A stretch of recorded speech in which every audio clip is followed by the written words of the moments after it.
हामीले चाहिँ यो वृत्तको क्षेत्रफल निकाल्ने सूत्र कसरी सूत्र निकाल्न सकिन्छ भनेर चाहिँ सिक्दैछौँ है। मैले यहाँनिर एउटा वृत्त बनाएको छु, त्यसलाई चाहिँ मैले चाहिँ 16वटा पिसमा डिभाइड गरेको छु है। अब यसमा चाहिँ 8वटा पिस माथि छ र 8वटा पिस चाहिँ के छ तलतिर छ। यो पुरै भयो भने चाहिँ के हुन्छ त भनेपछि पुरै चाहिँ के हुन्छ त भन्नु त 2πr हुन्छ परिधि हैन। यसलाई चाहिँ हामी के भन्छौँ सर्कमफेरेन्स भन्छौँ इङ्ग्लिसमा हैन।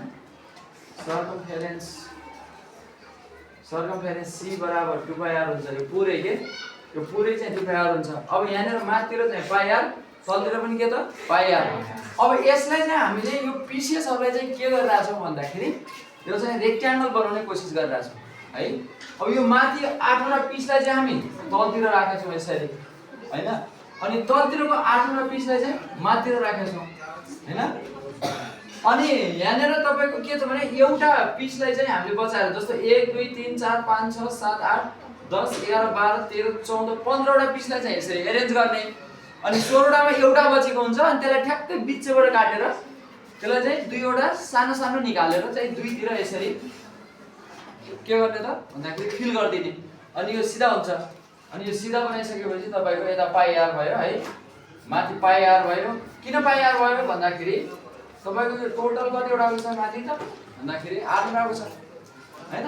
1 2 3 4 5 6 7 8 छ नि त। 8वटाको त यहाँ πr हैन र 8वटा पिसको त πr हो किन माथि हो। त्यो πr चाहिँ यसरी आयो लम्बाइ बनेर। अनि यो जुन बीचको जुन यो रेडियस छ नि यो रेडियस चाहिँ तपाईको कसरी आयो त भन्दा यतापट्टि आयो यसरी है। त्यो कुरा चाहिँ तपाईले चाहिँ बुझ्नु पर्यो। अनि हामीले यो आयातको त पढेका छौं लम्बाइ इन्टु चौडाइ भनेर हैन। अनि यो लम्बाइ र यो चौडाइ चाहिँ गुणन गर्यो भने के भयो त भन्दाखेरि πr यसरी वृत्तको चाहिँ क्षेत्रफल हामीले चाहिँ पत्ता लगायौं πr² भनेर है। अब चाहिँ यो तपाईहरुको एक्टिभिटी चाहिँ तपाईले गर्नुहुन्छ है।